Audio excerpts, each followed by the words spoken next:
¿Cómo estás? Hola Maxi, ¿cómo están? Gracias por estar en contacto conmigo. ¿Me escuchan bien? Sí, te escuchamos perfecto, bárbaro. Perfecto. Perfecto. Estoy, Bueno, estoy en un barcito refugiada. bueno, del frío, Trámite, así que. que hace un frío bárbaro, sí, sí, terrible. Bueno, no sé si nos pudiste escuchar, pero te, Sí, te hago la primera pregunta, que tiene que ver con esto del aumento de las naftas, un 5%, y en realidad uno piensa, la Argentina es exportador de petróleo. ¿No podría de alguna manera compensarse para evitar que el usuario, el consumidor argentino, pague ese aumento por una guerra externa? sí, la verdad que esto es algo que se vino abordando mucho de cómo desacoplar, ¿no?, el precio del barril nacional del internacional. Hemos tenido una experiencia reciente muy importante que fue durante la pandemia, Exacto. donde el barril del petróleo internacional se fue por los pisos, ¿no? Creo que eran $20 el barril, y acá se mantuvo el famoso barril criollo, arriba de los $40. Bueno, uno hubiese esperado que algo igual sucediera ahora, pero el gobierno, lejos de tener esta actitud, tiene una actitud de el- por qué el productor, las grandes petroleras nacionales, tendrían que perder el precio que pueden capturar a nivel internacional. Esa es la lógica que tiene tenerlo todo integrado. La lógica es que si no, te pueden desabastecer supuestamente el mercado interno porque no tenés suficientes regulaciones y Ujú. preferir exportarlo. Entonces, al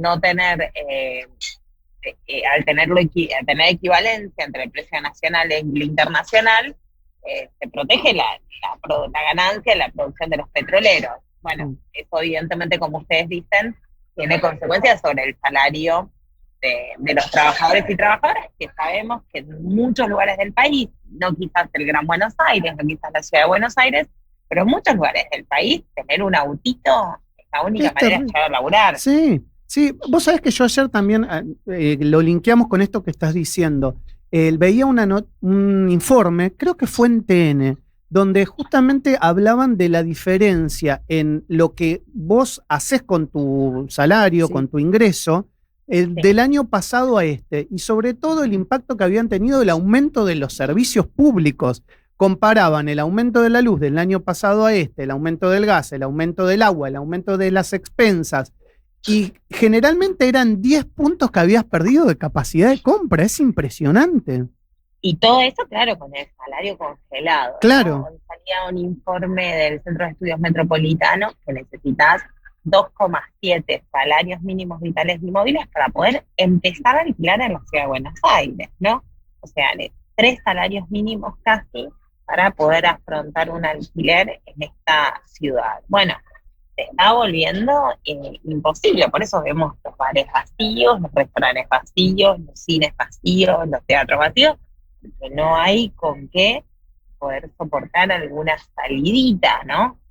Alguna actividad. Los taxistas mismos te lo dicen acá en la ciudad de Buenos Aires, o las personas que simplemente transitan, pero como bien decimos, es un problema que se agrava en el interior, donde, insisto, tener para cargar de la moto, para cargar la nafta, es la única manera a veces de llegar a donde tienes que trabajar. bien. Te hago una pregunta puntual, que es económica y política. ¿Por qué los Sí. gobernadores hoy le están reclamando ATN al gobierno nacional y se sienten desfinanciados? Algo que muchos alertaban iba a suceder. Bueno, recordemos que ese gobierno quitó el impuesto país, que tenía una parte coparticipable, quitó parte de las retenciones, dicen ahora que las van a poner, pero lo quitó, que tenía una parte coparticipable, y también todo lo que es blanqueo, exención impositiva, etcétera, etcétera, también afecta a las arcas de la coparticipación, y sobre todo eliminó las transferencias discrecionales, las transferencias y muchos programas. Entonces, esto lo decía también el audio de Cristina Fernández de Kirchner el Día de la Bandera. Claro, el sostenimiento de la salud, de la educación, de las políticas de vivienda, de medicamentos, etcétera, lo están afrontando muchos municipios y provincias que se empiezan a quedar sin nafta, esta vez sí hablando de la nafta metafórica, ¿no? Sí. Porque no tenés con qué sustentar la cantidad de demandas de los lugares donde se corre el Estado Nacional, ¿no? Nuestras provincias han sido históricamente desfinanciadas. Tenemos un problema, yo creo, muy grande de no poder afrontar una reforma tributaria eh, que sobre todo le exija a los grandes dueños de parcelas de tierra de nuestro país, latifundistas, poder pagar impuestos acordes. Recordemos principios del 2024, como Axel Kicillof era acusado todos los titulares de Clarín por intentar hacer una reforma tributaria donde el campo pague más impuestos en la provincia de Buenos Aires. Bueno, eso genera mucha más dependencia del gobierno nacional. Y un gobierno nacional que se jacta de ir sacando impuestos. Entonces, claro, se saca impuestos porque no enfrenta gastos indispensables, ¿no? Recordemos que el gobierno nacional había empezado a pagar la sexta hora en las escuelas públicas, había empezado, no hace infraestructura, no hay obra pública, desfinancia los hospitales, limita transferencias discrecionales, saca impuestos que le impiden la participación a las provincias, le baja la jubilación a muchos jubilados que gastaron antes, pero eran cajas provinciales o trabajadores jubilados de las provincias. Bueno, todo eso hace que la situación de consumo, de crisis de la vida cotidiana sea cada vez mayor, y esto que los números están influenciados por la parte alta de la sociedad que sigue consumiendo un poco más. Ok, te hago otra pregunta para entender la magnitud. A veces cuando uno habla de números, cifras y no es economista, no llega a magnificarlo. Leí esta mañana que el presidente Milei vetó el fondo de 200.000 millones de pesos para la reconstrucción de Bahía Blanca. ¿Eso es mucha plata, es poca plata? Obviamente el gobierno alega que ya fue por otro lado esos 200.000 millones de pesos, pero me pregunto, digamos, ¿es un monto que serviría para la reconstrucción? ¿Por qué el gobierno no lo puede dar? Digamos, ¿esto desfinanciaría el Estado? A ver, 200.000 millones de pesos son 200 millones de dólares, más o menos. Vamos a ponerle un número, un tipo de cambio a 1000, a pesar de que esté un poquito más. Caputo está emitiendo con los bonos internacionales 1.000 millones de dólares con los famosos bontes, ¿no? Digo, ¿por qué no podría financiar eso? Bueno, porque usan los dólares que junta, los usa para intervenir el futuro y no usa la deuda pública como una herramienta de financiamiento del Estado y de intervención en la economía real, sino que la usa todo el tiempo en el marco de la timba financiera. Esta es la realidad, porque colocar deuda está colocando. Okay. Entonces nos endeuda más, ¿para qué? Para reconstruir Bahía Blanca, y no, para intervenir el dólar financiero, para el dólar futuro, para eliminar las expectativas de evaluación futura, etcétera, etcétera. Bueno, entonces está todo puesto al servicio de los que están en la timba. Está clarísimo. Está puesto al servicio de la gente. Me parece que ese es el argumento por el cual no ponen la plata. Están obsesionados con limitar el rol del Estado, achicar el gasto, y siguen endeudándonos. Por eso se vuelve insostenible esto, porque vos me decís, tomo deuda para generar un cambio, una revolución productiva, y con eso exporto más, y voy a repagar la deuda, y genero crecimiento, y aumento la productividad y la competitividad de la nación. Bueno, no está mal tomar deuda.